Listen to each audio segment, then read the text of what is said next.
Bom dia, pessoal. Eu estava aqui nas minhas meditações. Eu fiquei com vontade de vir aqui conversar com vocês sobre opostos complementares.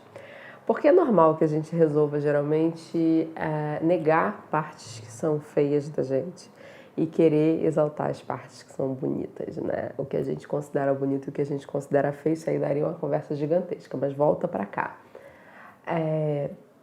Quando a gente pensa em opostos se atraem, já ouviu essas frases, essas coisas assim, não é qualquer oposto, né? É o oposto complementar. O que é diferente de mim que me complementa, que me ajuda a ser melhor nas minhas características e tal, enfim. Isso a gente busca bastante, né? Quando a gente fala de relacionamentos, quando a gente fala de parcerias de trabalho, né? Tem essa coisa do, ou eu vou querer alguém super igual a mim, só que isso é péssimo, porque aí a gente vai só para esse mesmo caminho, né? A gente não vai ter aquele equilíbrio. E às vezes, quando a gente está um pouquinho mais maduro, a gente quer alguém que dê uma equilibrada na gente. Mas por que eu trouxe esse assunto? Eu fiz recentemente um projeto de terapia em grupo, né? E aí eu trouxe muitos aspectos de astrologia para ajudar a gente a se entender um pouco melhor. E um dos comentários foi assim: nossa, eu sou realmente o oposto da minha irmã. Uma era leão, outra era aquário. E eu sou realmente o oposto da minha irmã. E super, no início era difícil, depois funciona. Sim, no início de um contato de oposição é capaz da gente ter muito atrito. Mas depois, em algum momento, a gente transcende aquilo ali e aí a gente vê como que é importante ter esse balanço, né, na nossa vida. Por quê?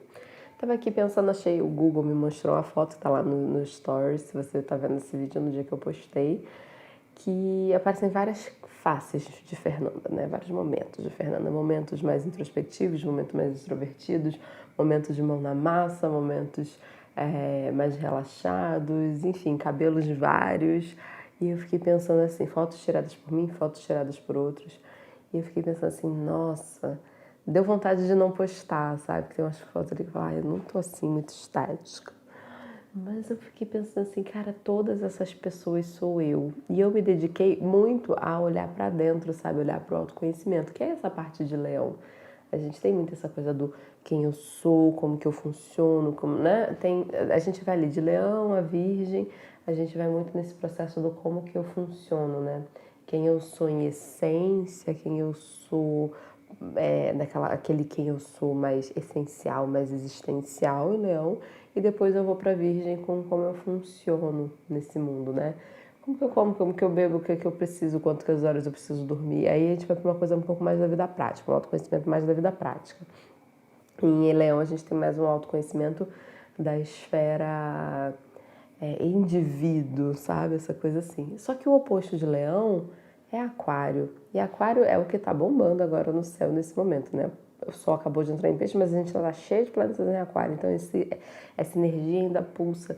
E me lembrou, meditando aqui, eu falei assim, caraca, de que adianta eu me conhecer a beça, eu acolher todos os meus pedacinhos, eu trabalhar na minha questão da independência, da solitude, se eu não pego depois e devolvo isso para a sociedade de alguma forma. Então, Aquário, quando passa, ele pede essa devolução para a sociedade. Não é devolução, mas tipo uma contribuição, vai?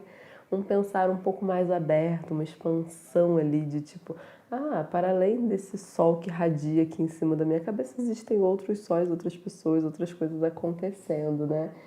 E eu pensei, nossa, que interessante, quando o Sol vai passando por ali, aí os outros planetas vão passando por ali, eles vão convidando a gente.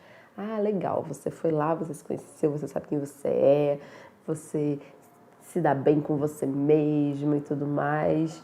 Se não fez essa parte, tem que fazer, tá? É bom, quer dizer, tem que não, é bom fazer. E aí depois, o que você vai fazer com isso? Como é que você vai retribuir para a sociedade isso? Então, assim, fica aí esse questionamento, essa ideia, essa percepção desse eixo de opostos complementares. Aos pouquinhos eu vou trazer um pouco mais desses eixos para vocês. Eu estou aqui principalmente nos que me atravessam no momento, porque é isso, né? A gente vai sentindo as energias, vai reverberando e vai trazendo. Mas fica para uma outra reflexão. Beijo.